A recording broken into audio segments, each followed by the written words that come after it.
14 তারিখ আমি আগের স্কুলে রেজিগনেশন দিয়েছি, 15 তারিখ এখানে জয়েন করেছি, 7 বছর চাকরি করেছি, 2টো সাবজেক্ট পড়াই।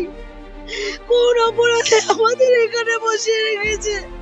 দিদি শিলিগুড়িতে বলছে সবাই বাইরে পাচ্ছেন, দিদি বারবার বলছেন আপনারা কাজে বেরোন, কিন্তু মানুষরা জানেন না যে আমাদের কাজে যেতে দেওয়া হচ্ছে না। 2016 সালের এসএসসির পুরো প্যানেলটি বাতিল হয়ে যায়, কিন্তু তাদের মধ্যে থেকে আনটেন্টেড প্রায় 17,206 জনকে স্কুলে ফেরত যাওয়ার কথা বলা হয় সরকার থেকে। কিন্তু তাদের মধ্যে প্রায় 1800 জন এখনো স্কুলে ফিরতে পারেননি এবং 2 মাস ধরে তাদের বেতনও বন্ধ। সেই নিয়ে ফের বিক্ষোভ করছেন তারা বিকাশ ভবনের সামনে। শুনে নেব এমনই কিছু শিক্ষাকর্মীদের কথা। 14 তারিখ আমি আগের স্কুলে রেজিগনেশন দিয়েছি, 15 তারিখ এখানে জয়েন করেছি, 7 বছর চাকরি করেছি, 2টো সাবজেক্ট পড়াই। কোন অপরাধে আমাদের এখানে বসিয়ে রেখেছে? দিদি শিলিগুড়িতে বলছে সবাই বাইরে পাচ্ছেন, দিদি বারবার বলছেন আপনারা কাজে বেরোন, কিন্তু মানুষরা জানেন না যে আমাদের কাজে যেতে দেওয়া হচ্ছে না।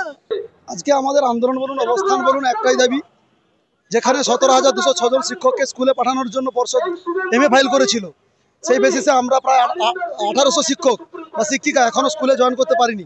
আমাদের নাম ডিএ অফিসে যায়নি। তো এটার কারণ খুঁজতে গিয়ে আমরা বহুবার শিক্ষামন্ত্রীর সঙ্গে দেখা করার চেষ্টা করেছি।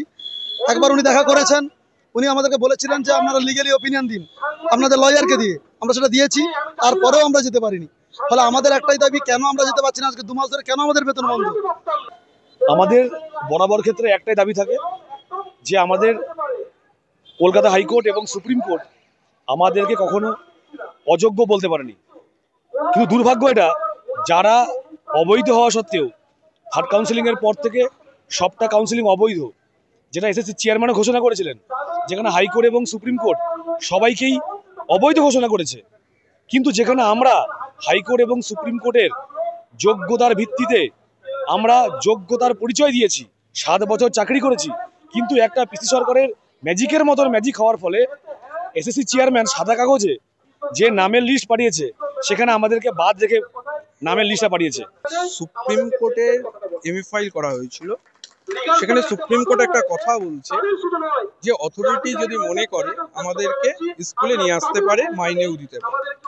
এবং আমরা 17 তারিখের অর্ডার অনুযায়ী আমরা পরিষ্কার বলছি আমরা not found to be tainted এর মধ্যে পড়ি, আমরা স্পেসিফিক টেন্টেড এর মধ্যে পড়ি না। স্পেসিফিক টেন্টেড বলতে 1212 জনকে বোঝায়, আমরা নই সেটা। তাহলে স্বাভাবিকভাবেই যেখানে বলছে অথরিটি চাইলেই আমাদের নিয়োগ ফিরিয়ে নিতে পারে, কোনো অসুবিধা নেই, তাহলে সেই জায়গা থেকে আমরা স্কুলে যাব। তা সত্ত্বেও কেন এসএসসি আমাদেরকে নিচ্ছে না? মাইনের জায়গাতে আমাদেরকে নাম নেই বা আমাদের স্কুলে নিয়ে যাওয়ার ব্যবস্থা করছে না, যাতে ওনারা করেন তার জন্য আমাদের পুনরায় এখানে আসে। এই বিষয়ে আরো আপডেট পেতে চোখ রাখুন খবর বাংলার পর্দায়। ক্যামেরায় কোয়েল রায়ের সঙ্গে দেবনা সামন্ত রিপোর্ট, খবর বাংলা, কলকাতা।